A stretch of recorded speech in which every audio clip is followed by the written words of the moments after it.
Today on DuckTales, we finally get more of something we haven't seen nearly enough of in the new series. Scrooge McDuck swimming in money. Oh, also going completely insane because he thinks somebody robbed him. This is the 87-cent solution. One of the most iconic traits of Scrooge McDuck is that he can swim in money without getting hurt.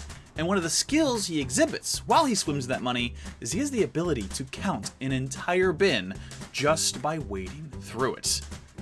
So when one swim through coins reveals that he's short a paltry 87 cents in his money bin, Scrooge accuses the nearest villain, Flintheart Glumgold.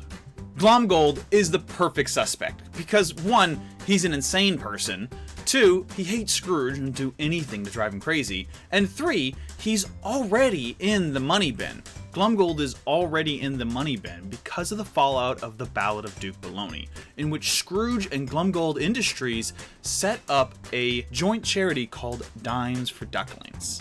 A charity actually set up by Zan Owlson, the CEO that was interim of Glumgold Industries when Glumgold was off having amnesia. Here she is trying to keep him from being crazy. No elaborate schemes today. Nest. Perfect plan. No way Glumgold's gonna follow it. Unfortunately for Scrooge, there's just no evidence that Glumgold took the missing 87 cents.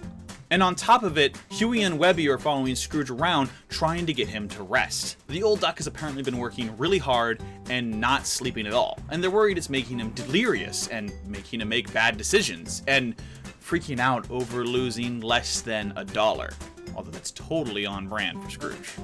It's a ridiculous, fantastic setup to a hilarious episode, and it also has a bunch of really cool throwbacks. For instance, Scrooge making the kids count all the money in his money bin harkens back to what their job was a lot of the time in the old comic books.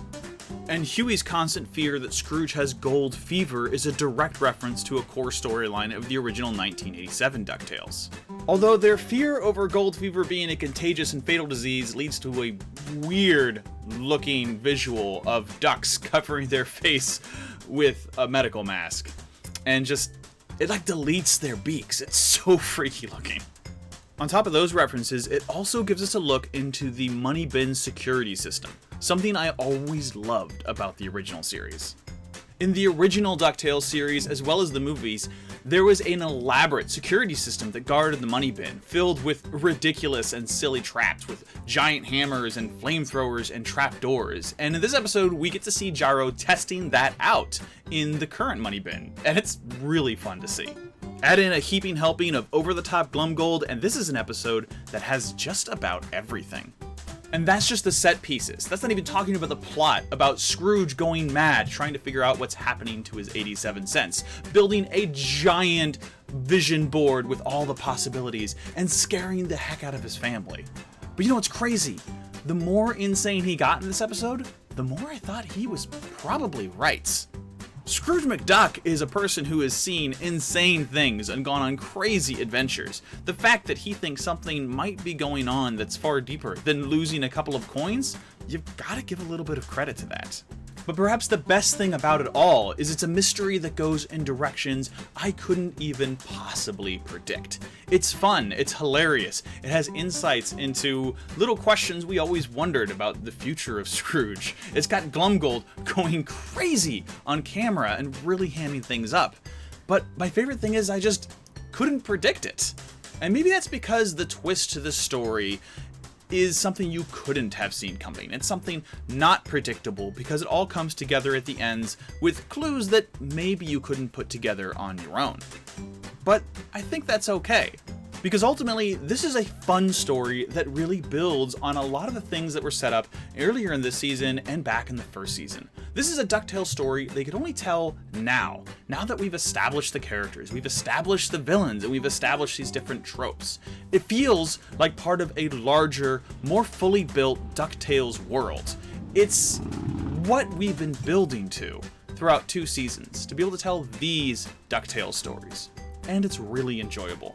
And it's setting a great tone for what to expect out of the rest of this season.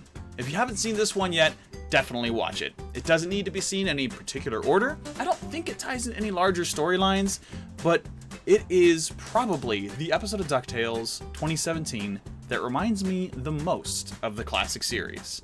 And that's a good thing. That's it for this episode. Thanks as always for watching. We're really trying to catch up and keep up with the new episodes releasing in May. Let me know what you think in the comments below, what episodes you liked the most, and what you're hoping is going to happen as the series goes on. Either way, once more, thanks for watching, and as always, take it easy, Internet.